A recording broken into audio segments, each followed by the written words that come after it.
Hello friends, carry on study with home academy में आप सभी का स्वागत है। आज है 7 अप्रैल 2023 और आज इस वीडियो में हम बात करेंगे 6 अप्रैल और 7 अप्रैल से संबंधित महत्वपूर्ण प्रश्नों के बारे में, जिसमें हम देखेंगे छत्तीसगढ़ राष्ट्रीय और अंतर्राष्ट्रीय से संबंधित महत्वपूर्ण कुछ नए प्रश्नों को। तो चलिए स्टार्ट करते हैं कल के प्रश्न से। और साथ ही अगर आपने चैनल को सब्सक्राइब नहीं किया है तो सबसे पहले चैनल को सब्सक्राइब कर लीजिए और वीडियो को ज़्यादा से ज़्यादा शेयर करिए और एंड तक ज़रूर देखिएगा। तो कल का प्रश्न है, हाल ही में चौथा एशियाई खो खो चैंपियनशिप किस देश ने जीता है? इसका आंसर है भारत। ठीक है, भारत की पुरुष और महिला टीमों ने जो है चौथा एशियाई खो खो चैंपियनशिप जो है जीता है, नेपाल को हराकर जीता है। और ये जो चैंपियनशिप है असम में आयोजित हुई है, यह संपन्न हुई है असम में, और भारत की टीम ने नेपाल की टीम को हराकर ये खिताब जीता है। और पुरुष और महिला वर्गों में श्रीलंका और बांग्लादेश ने तीसरा स्थान हासिल किया है। चलिए आज के प्रश्न से स्टार्ट करेंगे। आज का प्रश्न है, छत्तीसगढ़ राज्य में महिला उद्यमियों के लिए कौन सी नई नीति लागू की जा रही है? इसका आंसर है राज्य महिला उद्यमिता 2023-28। विस्तार पर बात करते हैं। राज्य सरकार द्वारा लागू की गई इस नीति में महिलाओं को उद्योग स्थापित करने के लिए वित्तीय सहायता या ऋण प्रदान करने का जो है प्रावधान है। इस नीति से महिलाओं द्वारा शुरू किए गए स्टार्टअप की संख्या में तेज़ी से इजाफा होगा। इसमें महिलाओं को विनिर्माण उद्यम परियोजना के लिए अधिकतम 50 लाख रुपए, सेवा उद्यम परियोजना के लिए 25 लाख रुपए और व्यवसाय उद्यम परियोजना के लिए 10 लाख रुपए देने का प्रावधान इसमें है। ठीक है, चलिए अगला प्रश्न है, राज्य सरकार ने इस वर्ष कितने नवीन स्वामी आत्मानंद अंग्रेजी माध्यम विद्यालय खोलने का लक्ष्य रखा है? इसका आंसर है 101। विस्तार पर बात करते हैं। राज्य में 101 नए स्वामी आत्मानंद अंग्रेजी माध्यम विद्यालय खोलने की योजना के लिए 870 करोड़ रुपए का प्रावधान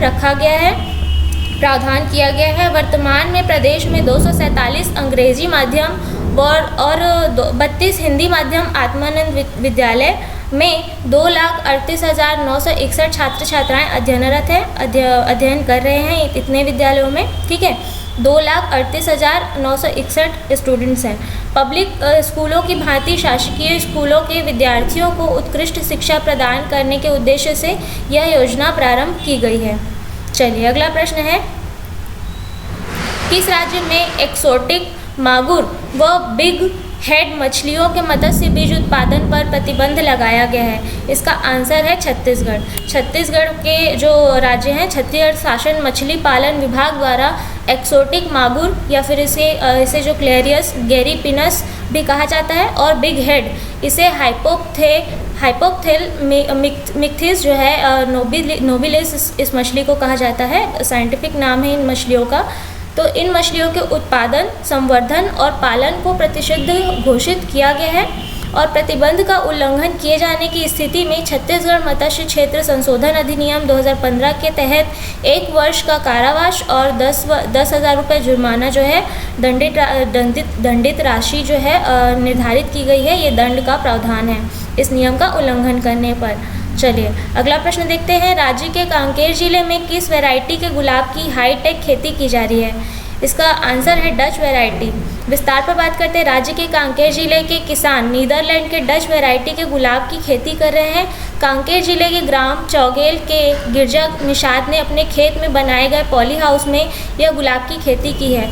अन्य फसलों के मुकाबले गुलाब की खेती में रोपण के 2-3 महीने के बाद उत्पादन शुरू हो जाता है, जो लगातार 3 सालों तक चलता है। इसके अलावा गुलाब के फूलों से कई अन्य पदार्थ बनाए जा सकते हैं, जो कि इसमें जो है रोजगार के साधन अच्छे हो सकते हैं। चलिए अगला प्रश्न देखते हैं, हाल ही में माउंट किलिमंजारो में डुआंचड़ी पहनकर शिखर तक पहुंचने वाली पहली भारतीय महिला पर्वतारोही कौन बनी है? इसका आंसर है अंजलि शर्मा।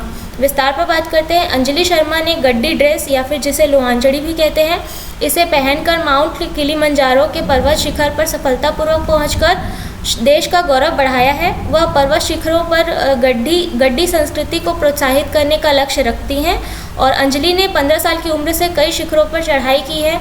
यह तंजानिया में स्थित अफ्रीका का सबसे ऊंचा पर्वत और दुनिया का सबसे ऊंचा एकल खड़ा पर्वत है। जो माउंट किलिमंजारो है, ये तंजानिया में स्थित अफ्रीका का सबसे ऊंचा पर्वत और दुनिया का सबसे ऊंचा एकल खड़ा पर्वत है, जिसकी ऊंचाई जो है समुद्र तल से 5895 मीटर है। ठीक है, और ये जो ड्रेस है गड्डी ड्रेस, ये हिमाचल प्रदेश का पारंपरिक ड्रेस है, तो इसे याद रखिएगा, इंपॉर्टेंट क्वेश्चन है ये। चलिए अगला प्रश्न देखते हैं। हाल ही में राष्ट्रीय सड़क सुरक्षा बोर्ड के प्रमुख किन्हें नियुक्त किया गया है? इसका आंसर है उपेंद्र प्रसाद सिंह को। विस्तार पर बात करते हैं। उड़ीसा कैडर के 1985 बैच के आईपीएस अधिकारी उपेंद्र प्रसाद सिंह को राष्ट्रीय सड़क सुरक्षा बोर्ड के नए अध्यक्ष के रूप में चुना गया है। इन्हें यूपी सिंह के नाम से भी जाना जाता है, उस यूपी सिंह के नाम से अधिक जाना जाता है। यह बोर्ड सड़क सुरक्षा और दूसरे संबंधित मामलों के लिए देश के सबसे प्रमुख एजेंसी के रूप में कार्य करेगी। ठीक है, ये जो बोर्ड है सड़क सुरक्षा बोर्ड, राष्ट्रीय सड़क सुरक्षा बोर्ड जो है दूसरे संबंधित मामलों के लिए देश के सबसे प्रमुख एजेंसी के रूप में कार्य करेगी। केंद्र सरकार ने 2019 में संशोधित मोटर वाहन कानून में ऐसे बोर्ड के गठन का प्रावधान किया था। ठीक है, चलिए अगला प्रश्न देखते हैं। हाल ही में किस भारतवंशी कलाकार को ओलिवियर सम्मान से सम्मानित किया गया है? इंपॉर्टेंट क्वेश्चन है, याद रखिएगा, अंजना वासन है इसका आंसर। विस्तार पर बात करते हैं। 2 अप्रैल को सिंगापुर की अभिनेत्री अंजना वासर को टेनेसी विलियम्स के नाटक ए स्ट्रीट कार नेम्ड डिज़ायर के पुनरुद्धार में स्टेला कोवाल्स्की के रूप में उनकी भूमिका के लिए विजेता नामित किया गया था। इनका जन्म जो है चेन्नई में हुआ है, चेन्नई की जन्म इनका चेन्नई में हुआ है, और ये सिंगापुर में रहने वाली सिंगापुर की अभिनेत्री है अंजना। उन्होंने यह सर्वश्रेष्ठ सहायक अभिनेत्री पुरस्कार ओलिवियर अवार्ड्स के 47वें संस्करण में जीता है। चलिए अगला प्रश्न देखते हैं। हाल ही में कितने भारतीय क्रिकेटरों को एमसीसी की आजीवन सदस्यता प्रदान की गई है? विस्तार पर बात इसका आंसर है 5। ठीक है, 5 भारतीय क्रिकेटरों को एमसीसी की आजीवन सदस्यता प्रदान की गई है। विस्तार पर बात करते हैं। प्रतिष्ठित मेरिलबोन क्रिकेट क्लब, एमसीसी का फुल फॉर्म है मेरिलबोन क्रिकेट क्लब, ने महेंद्र सिंह धोनी, युवराज सिंह, सुरेश रैना, मिताली राज और झूलन गोस्वामी को क्लब की आजीवन सदस्यता प्रदान की है।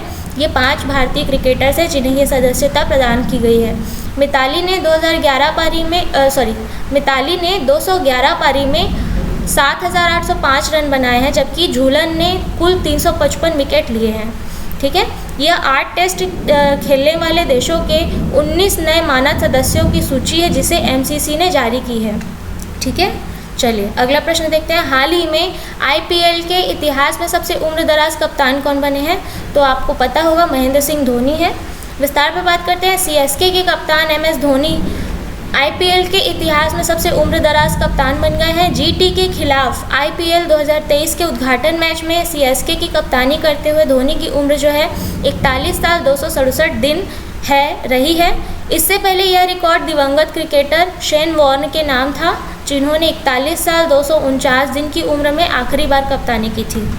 चलिए अगला प्रश्न देखते हैं। किस देश में होने वाले बास्टिल डे परेड में प्रधानमंत्री नरेंद्र मोदी को आमंत्रित किया गया है?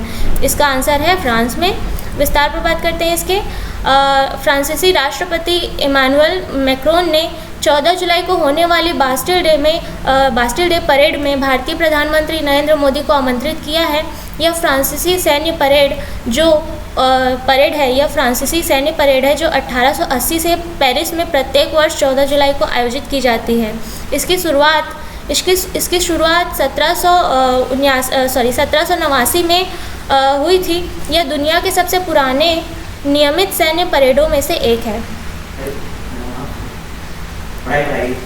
चलिए अगला प्रश्न देखते हैं। हाल ही में यूएन सांख्यिकी आयोग के लिए किस देश को चुना गया है?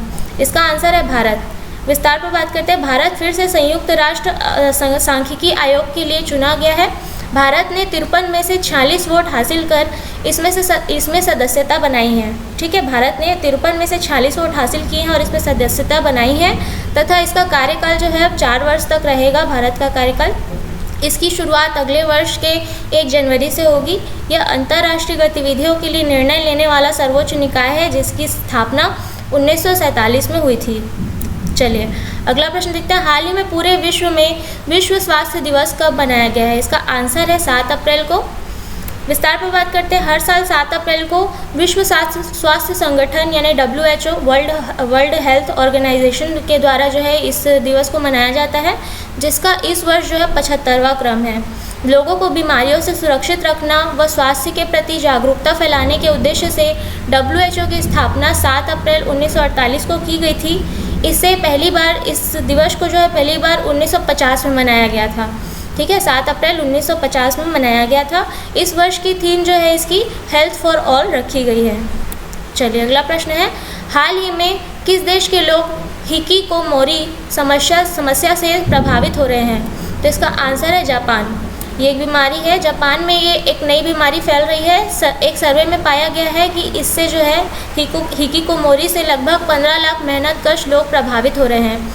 इस समस्या में लोग समाज से खुद को अलग कर एकांत जीवन जीने लगते हैं। हिकिकोमोरी शब्द जो है मुख्य रूप से युवाओं के लिए प्रयोग किया जाता है, जिसमें लोग सालों तक घर में बंद रहते हैं। इस बीमारी से मानसिक स्वास्थ्य संबंधी दिक्कतें बढ़ती जा रही हैं।